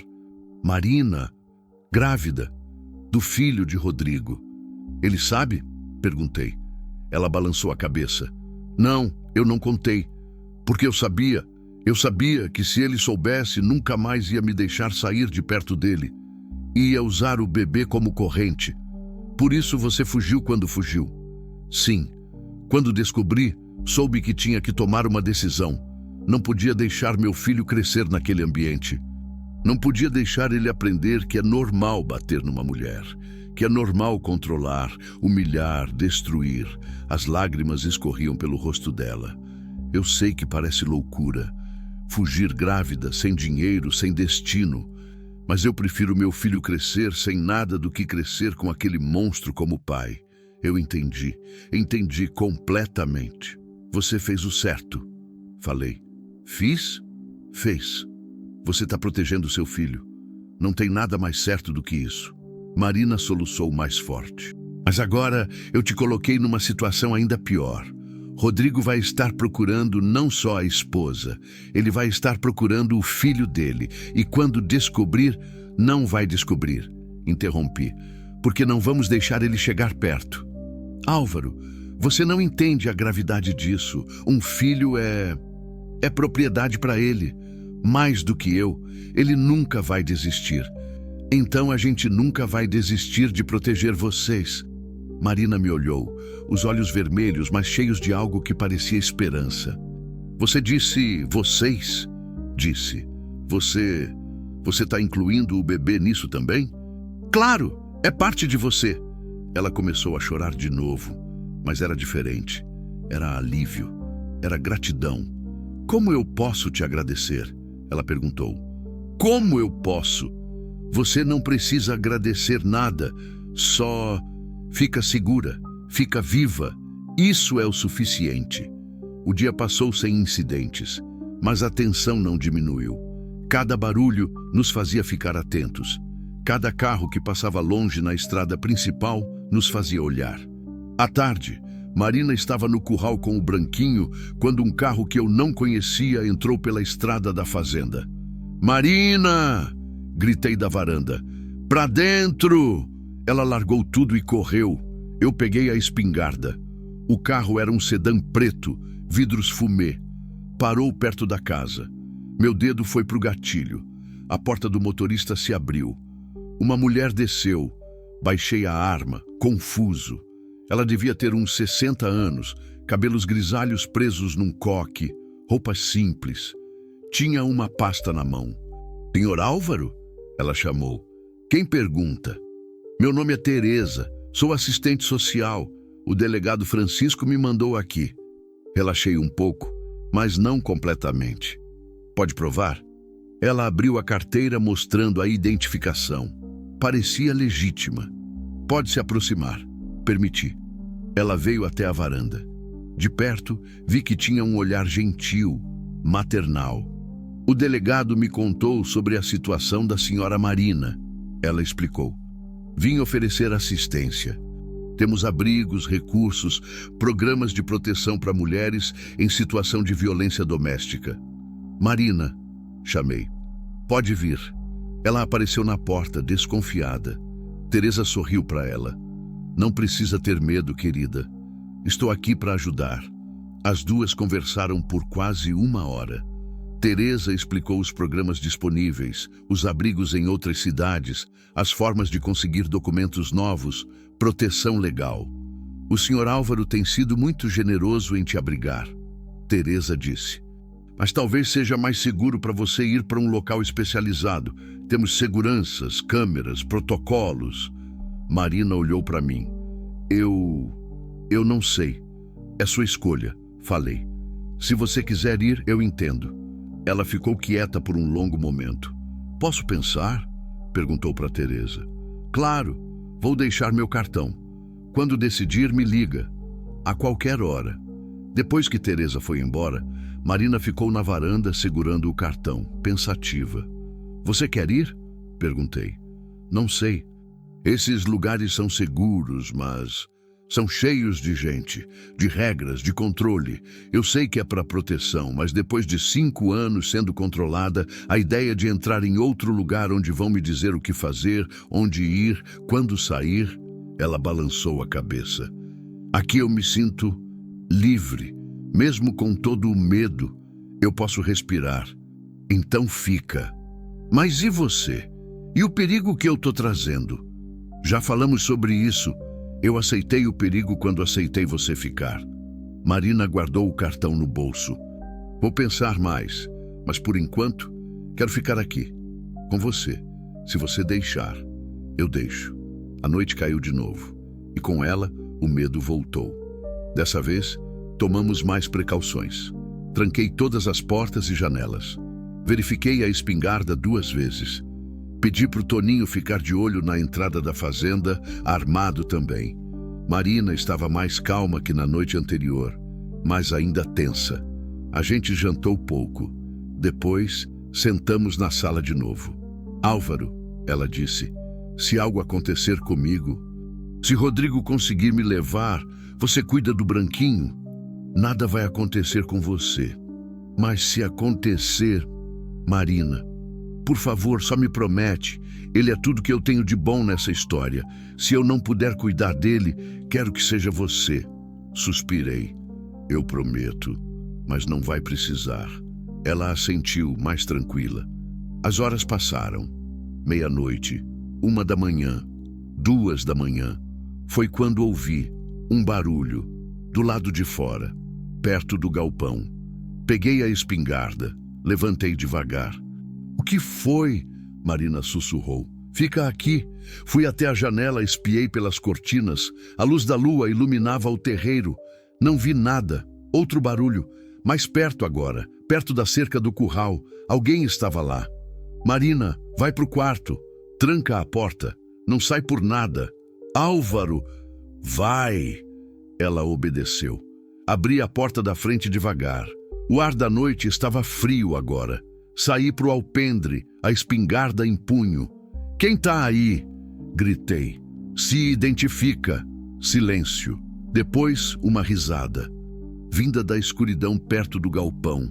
Álvaro. A voz de Rodrigo ecoou. Que nervoso, hein? Relaxa. Ele saiu das sombras, sozinho dessa vez. Mas eu sabia que os capangas deviam estar por perto. Sai da minha propriedade, ordenei, apontando a espingarda. Calma, calma, só vim conversar. Não temos nada para conversar. Ele deu mais um passo. Acho que temos sim. Vê, eu fiz umas pesquisas sobre você. Viúvo, sem filhos, sozinho nessa fazenda há 3 anos. Deve ser uma vida bem vazia. Não respondi. Entendo por que você se apegou à minha esposa, ele continuou. Solidão faz a gente fazer besteira, faz a gente confundir gratidão com, sei lá, afeto. Eu não me apeguei a ninguém. Não? Então por que está disposto a morrer por ela? Quem disse que vou morrer? Rodrigo riu. Ah, Álvaro, você é corajoso. Respeito isso, mas coragem não para a bala. Ele abriu o casaco, mostrando a arma presa na cintura. Meu coração disparou. Então é assim que vai ser? Perguntei, mantendo a voz firme. Você vai me matar para pegar ela de volta? Não quero matar ninguém. Rodrigo disse, a voz suave demais. Quero só o que é meu. Minha esposa. Minha propriedade. Ela não é propriedade, é uma pessoa. Para mim, é a mesma coisa. Ele deu mais um passo. Última chance, Álvaro. Você entrega ela agora, a gente esquece tudo isso. Eu até te pago pelos incômodos. Que tal 50 mil?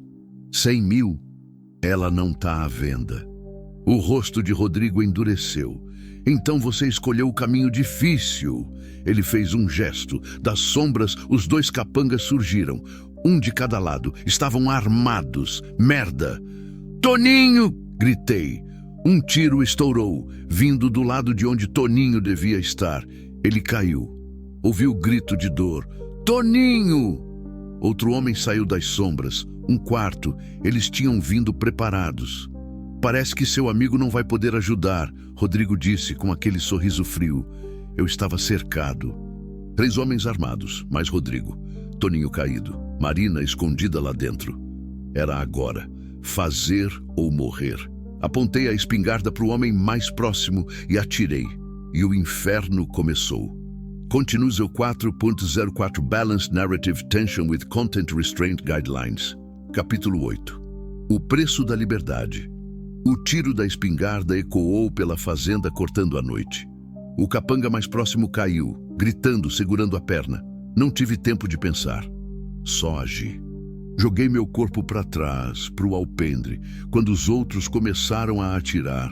As balas acertaram a parede de madeira, arrancando lascas, fazendo buracos. O som era ensurdecedor. Rolei para dentro da casa, batendo a porta. Mais tiros. A porta estremeceu. A fechadura não ia aguentar muito. "Marina!" gritei. "Fica no chão! Não sai do quarto!" Ouvi ela gritar algo de volta, mas não entendi com o barulho. Recarreguei a espingarda com as mãos tremendo. Adrenalina pura corria nas minhas veias. Precisava pensar, precisava de um plano. Eram 4 homens lá fora. Eu tinha poucos cartuchos, não dava para ficar trocando tiros até acabar a munição. Outro tiro. Dessa vez acertou a janela, estilhaçando o vidro. Cacos voaram por todo lado. Fui rastejando até a cozinha. De lá tinha visão lateral do terreiro. Vi Rodrigo parado perto do galpão, protegido, dando ordens para os capangas. Ele não sujava as próprias mãos. Nunca sujava. Um dos homens tentou se aproximar da casa. Apareceu correndo pela lateral. Mirei pela janela quebrada da cozinha e atirei. Errei. O homem se jogou no chão, se protegendo atrás do tanque velho de água. Merda! "Álvaro!" A voz de Rodrigo cortou a noite. "Isso não precisa terminar assim. Entrega a Marina e a gente vai embora." Não respondi. Estava ocupado demais recarregando. "Ela tá grávida, sabia?" Rodrigo continuou, a voz ecoando. "Do meu filho! Você tá tentando roubar minha família!" Então ele sabia. Ou desconfiava. Tanto fazia. "Ela não é sua!" Gritei de volta. "E nunca vai ser de novo." Mais tiros. Dessa vez miraram as janelas, quebrando o que restava de vidro. Pensei no Toninho. Ele tinha caído. Estava ferido. Ou pior, precisava de ajuda. Mas eu não podia sair. Se saísse, deixava a Marina vulnerável. Foi quando ouvi sirenes. Ao longe, ficando mais perto. A polícia. Alguém devia ter ouvido os tiros e ligado. Ou talvez o próprio Toninho tivesse conseguido ligar antes de cair. "Chefe!" Um dos capangas gritou. "Polícia vindo!" Rodrigo soltou um palavrão alto. "Recua!" ele ordenou. "Volta pro carro! Agora!" Ouvi os passos deles correndo, motores ligando, pneus cantando na terra. Arrisquei olhar pela janela. Vi a caminhonete e outro carro saindo em disparada, desaparecendo na escuridão. As sirenes ficavam cada vez mais altas. Larguei a espingarda e corri para o quarto de Marina. "Marina!" Bati na porta. "Sou eu. Eles foram embora." A porta se abriu. Marina estava no chão, encostada na parede, tremendo violentamente, os olhos arregalados, em choque. "Acabou", falei, me ajoelhando na frente dela. "Eles foram embora. A polícia está vindo." Ela não conseguia falar. Só tremia. Abracei ela. Senti o corpo dela sacudindo contra o meu. "Você está segura", repeti. "Você está segura." A viatura do Chico chegou minutos depois, seguida de outra. Ele desceu correndo, a arma em punho. "Álvaro!" ele gritou. "Aqui!" respondi, saindo para o alpendre. Chico veio correndo, seguido de mais 2 policiais. "Você está ferido?" "Não, mas o Toninho..." Ele levou um tiro. Caiu ali perto da cerca. Os 2 policiais correram na direção que apontei. Ouvi um deles gritar: "Tá vivo! Chama a ambulância!" Respirei aliviado. Vivo. Toninho estava vivo. Chico olhou para a casa destruída, porta marcada por balas, janelas quebradas, parede esburacada. "Filho da puta", ele murmurou. Quantos eram? 4. Rodrigo e 3 capangas, todos armados. "Você reconhece algum além do Rodrigo?" "Não, estava escuro, mas acertei um na perna. Deve estar machucado." Chico falou no rádio, dando descrições, montando barreira nas estradas. A ambulância chegou logo depois. Os paramédicos estabilizaram Toninho e colocaram ele na maca. Ele estava consciente, mas pálido, com dor. "Patrão!" ele chamou quando passaram por mim. "Fica tranquilo", falei, apertando o ombro dele. "Você vai ficar bem." A moça, ela tá segura, graças a você. Ele deu um meio sorriso antes de sumirem com ele na ambulância. Marina tinha saído de dentro da casa. Ficou parada na varanda, abraçando o próprio corpo, olhando o estrago. Chico foi até ela. Senhora Marina, a senhora tá bem? Ela assentiu, mas era mentira. Ninguém estava bem depois disso. Preciso que os dois venham comigo para a delegacia, Chico disse. Vamos registrar tudo, dar o depoimento completo e vou emitir um mandado de prisão para o Rodrigo. Tentativa de homicídio, invasão de propriedade, porte ilegal de arma. Ele não vai se safar dessa. Ele tem advogados. Marina disse, a voz fraca. Tem dinheiro, sempre se safa. Dessa vez não, Chico respondeu firme. Dessa vez ele pisou muito fora da linha. E eu vou garantir que pague. Passamos o resto da noite na delegacia. Demos depoimento. Detalhamos tudo. Marina falou sobre os anos de abuso, as ameaças, a fuga. Eu falei sobre as visitas de Rodrigo, as intimidações, o ataque. Chico trabalhou rápido. Ligou para juízes, para promotores, para colegas em outras cidades. Montou um caso sólido. Quando o sol nasceu, ele tinha conseguido o mandado de prisão. As barreiras pegaram a caminhonete dele tentando sair da região. Chico me disse. Rodrigo e os 3 capangas estão presos. Um deles está no hospital, com ferimento de bala na perna. Coincidentemente, onde você disse que acertou. Ele vai sair? Não, se eu puder evitar. Estou pedindo prisão preventiva. Com as provas que temos, o histórico que a Marina relatou e a gravidade do ataque de hoje, acho que conseguimos manter ele preso até o julgamento. Marina, que estava sentada numa cadeira no canto da sala, levantou a cabeça. E depois? Ela perguntou. E quando ele sair? Chico suspirou. Aí depende do julgamento. Se for condenado, vai ficar preso por anos. Mas Marina, você precisa processar ele também. Divórcio, pensão, medida protetiva permanente. Fazer isso tudo certinho, na lei. Eu não tenho dinheiro para advogado. Tem advogados que trabalham de graça em casos assim. A Teresa pode te ajudar e eu vou fazer tudo o que puder também.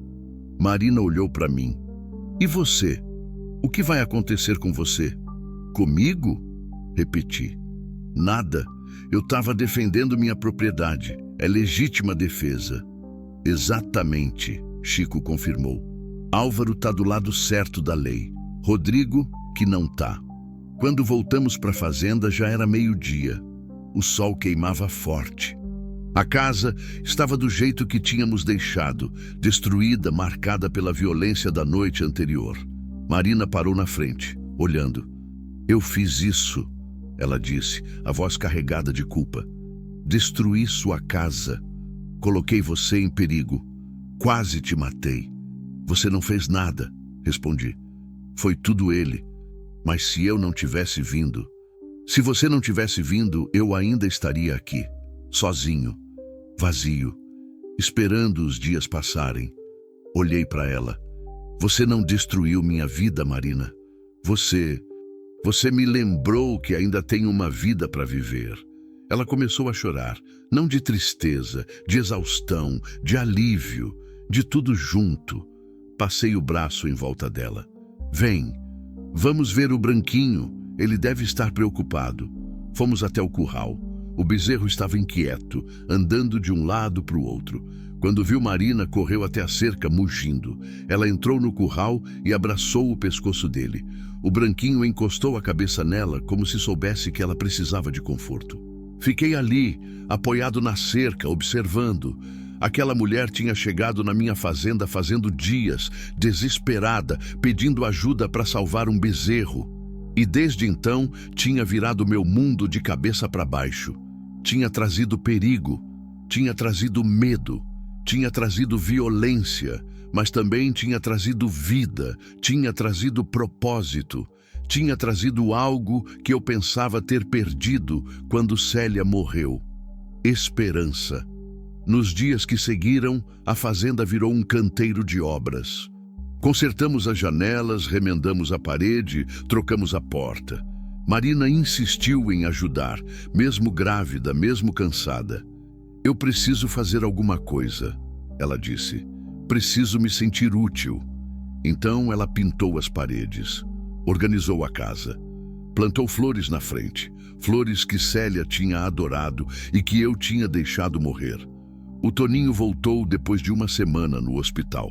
A bala tinha atravessado o ombro sem pegar nada vital. Ia ficar com uma cicatriz feia, mas ia se recuperar completamente. Patrão, ele disse quando voltou, não me arrependo de nada, faria tudo de novo. Eu sei e sou grato. Rodrigo continuava preso. Chico tinha conseguido a prisão preventiva. O julgamento estava marcado para daqui 3 meses. Marina tinha entrado com o pedido de divórcio. Teresa tinha arranjado uma advogada boa que aceitou trabalhar de graça. As coisas estavam andando, mas Marina ainda tinha pesadelos. Acordava no meio da noite, gritando. Eu ouvia do meu quarto e ia até ela, ficava ali até ela se acalmar. Desculpa, ela dizia toda vez. Desculpa te acordar. Não precisa pedir desculpa. Eu pensei que ia melhorar. Pensei que com ele preso, o medo ia passar. Vai passar. Só precisa de tempo. Uma noite, depois de mais um pesadelo, Marina não conseguiu voltar a dormir. Fomos para a varanda. O céu estava cheio de estrelas. Álvaro, ela disse, posso te perguntar uma coisa? Claro. O que vai acontecer? Depois do julgamento, depois do divórcio, quando tudo isso acabar, o que você quer que aconteça? Ela ficou quieta por um longo momento. Eu quero ficar aqui, respondeu finalmente. Se você deixar, quero criar meu filho aqui, nessa fazenda. Com o Branquinho, com você. Meu coração apertou. Marina, eu sei que é cedo para falar nisso. Ela continuou rápido. Eu sei que você ainda ama sua esposa, que você não me vê desse jeito. Eu não tô pedindo, eu não tô esperando. Eu só quero ficar, como amiga, como inquilina, como qualquer coisa. Só deixa eu ficar. Olhei para ela, para o rosto dela iluminado pela luz da lua, para os olhos cheios de esperança e medo.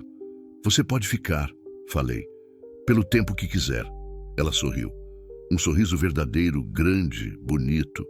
Obrigada. E naquele momento, sentado ali na varanda com ela, olhando as estrelas, eu percebi algo. Eu ainda amava Célia. Sempre ia amar. Ela tinha sido minha companheira por mais de 20 anos. Tinha sido minha vida inteira. Mas Célia tinha ido embora e a vida tinha continuado. E talvez, só talvez, tivesse espaço no meu coração para mais alguém. Alguém que tinha chegado pedindo ajuda para salvar um bezerro e que tinha acabado salvando a mim.